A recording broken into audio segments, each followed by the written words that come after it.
everyone. It's Todd Golden, Indiana State beat writer for the Tribune-Star, again here at Hellman Center for the final time this season. And it was a disappointing night for Indiana State. The Sycamores played okay, but fell 63-53 to Wichita State, the number 11 team in the country. And the only reason I say it's disappointing is it was a good effort from Indiana State. They certainly played better than they did in the game at Wichita.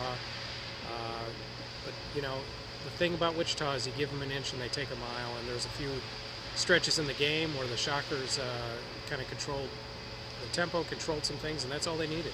Their defense is too good to really give them a gap. Indiana State allowed Wichita to score the first 9 points the second half, fell behind by 13, and were in a position to play catch-up for most of the second half, and they did a good job of that for the most part. They actually got the deficit down to 1 with 6 minutes to go, but just couldn't get that stop and couldn't get that bucket to get over the hump and really make the Shockers worry. Close game to the end, but nonetheless, Wichita State had the Sycamores at arm's length just as much as they needed. And some good efforts tonight from the Sycamores. Christian Smith had probably his best game of the season. He had 20 points and also guarded Ron Baker for much of the game. Wichita State's All-American guard only had 2 points and was 1 of 11 from the field. So that's an excellent effort from Smith, and certainly one that's needed and one that was welcome at this stage of the game. Another good effort was TJ Bell, who came off the bench in the first half and really gave ISU a nice jolt of energy. He scored 7 points in about 5 minutes and kind of changed the game a little bit rebounding-wise in the paint. Justin Gant and Jay Kitchell were struggling a bit in that regard, and TJ did a nice job, and he's been doing that. He's been doing a good job coming off the bench and giving ISU some energy, and that's a good thing for TJ. You know, some other good performances. Trey Bennett played well for the first 10 minutes of the second half, along with Christian, scored, I think, the first 17 points of the first half. He and Christian Smith scored the first 17 points, so good effort from Trey.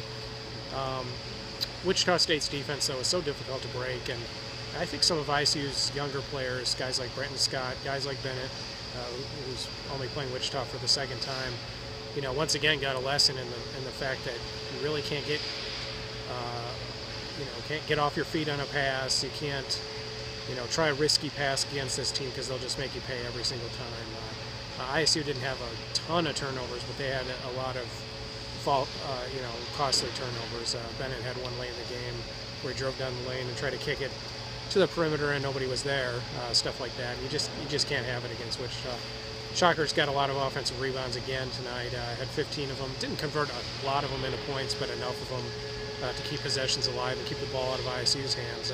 Darius Carter had a nice game again tonight. He had 20 points and 11 rebounds. He's had 2 good games against the Sycamores, and really kind of carried Wichita on a night where its guards were okay, not great, good on the defensive end, but not great offensively. So, situation for ISU is this: they have to go to Bradley on Saturday and win to get the 3rd spot in the Valley tournament.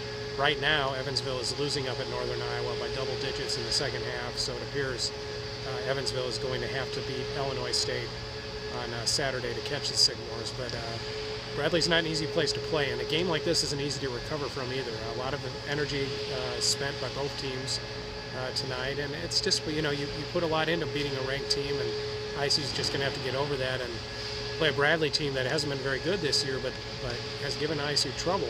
They gave them trouble here when they played them at Hellman Center, and ISU generally doesn't play well up at Carver Arena. So, big game for ISU on Saturday. In addition to that, they need to get to 500 going into St. Louis to have harbor any hopes of playing in the postseason, such as it is. It would be the CBI or CIT if they did, and I think ISU will play in one of them if they get the chance. I think they'd like to get some of these guys some experience, but not the tournament to get fans excited, but that's where they are right now. So that's about all I got. Signing off for the last time from Hellman Center this season. We'll be signing in from Peoria on Saturday, and thanks for watching. I appreciate it.